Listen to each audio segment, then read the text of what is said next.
And what's the moral of the story? Well, let's put it at the beginning instead of at the end. Let it be known that, well, let's let the video speak for itself. Never cry shit wolf. I will never cry shit wolf on this channel. By the way, shout out to Lil Jon. I'm not sure if we're going to be able to get him to come to a bike race. I'm not sure if the bike race will be crunk enough, but if he shows up, it'll be sufficiently crunk. Now, while this is a channel that would never cry shit wolf, one thing I will cry is shit map. Now, we look at a lot of maps on this channel, everything from maps of the galaxy to maps of North America. And here's a map with a lot of brown pins on it from a Zero Hedge article. We will leave links. Behold the shit map. Mapping San Francisco's 132,562 cases of human feces. And let's take a look at AccuWeather's Doppler radar here as we see several nasty lines of severe thunderstorms all across the southern U.S. If you're located in Central Florida, I'd put my hard hats on if I were you. This is looking harsh. We're not going to zoom in. We are going to move right on to the Ask the Pilot segment. Now, pilots typically know how to read a water vapor map, and so should you. So here's a map of the convergence zone that's going on over the Florida Panhandle right now. And that is the compression/decompression equilibrium mode reaching of the atmosphere. And man, oh man, if you're in Central Florida, batten down the hatches, folks. And there's the lightningmaps.org view, and quite a bit of lightning across the southern U.S. going on right now. For those of you out there who don't know your you-know-what from a hole in the ground, or what a shit barometer is, allow John Dunsworth as Jim Leahy to explain it for you. Measures the shit pressure in the air. Let that sink in. Alright, and one last thing before we get into the Ask the Pilot section. Who's familiar with this plane? Featured in the movie Top Gun.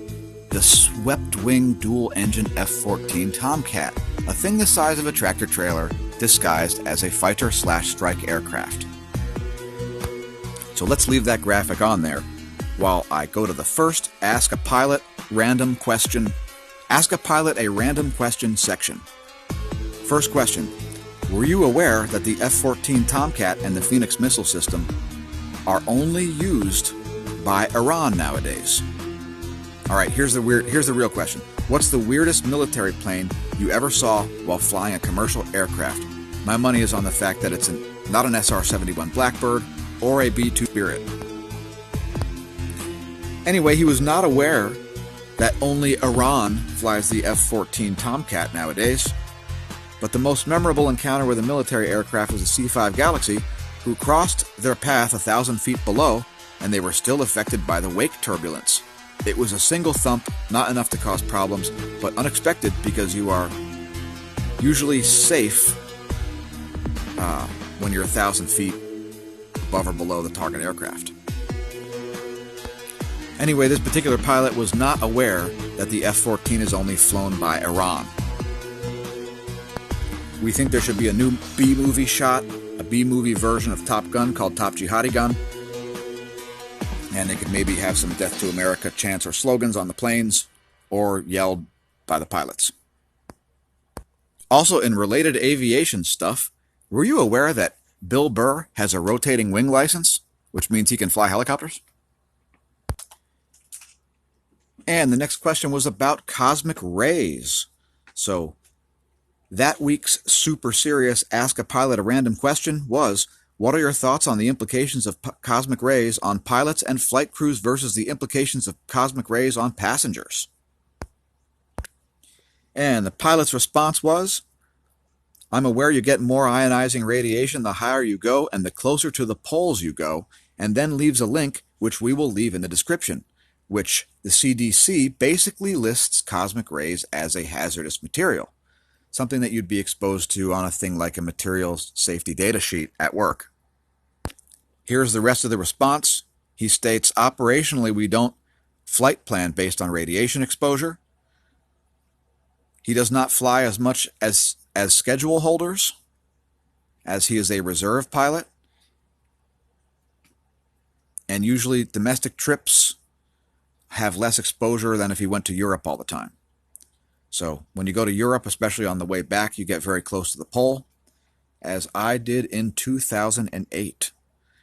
As you can see from the link, there's been some work done to study cosmic rays, so please everybody check that link out. We will have it in the description underneath the video. It seems to me that the exposure when flying is increased, but the studies that have been done haven't caused enough alarm to get the industry to make changes. For what it's worth, this pilot has had melanoma, first diagnosed while he was in his 30s. He's heard of radiation monitors that you can buy, but has never seen one on the flight desk. And airlines are certainly not motivated to address it, as it would cost a lot of money to reroute planes away from the poles and fly lower. So it reminds this pilot of how people eat the standard American diet in spite of evidence that it harms people. Full disclosure, he's been strictly plant-based for the last 10 years. So remember, folks, when you're pole vaulting over piles of human feces on the West Coast, don't drink, and if you drink, pole vault over huge piles of feces on the West Coast, but don't drive, and understand the way the weather works. We will attempt to assist you in this.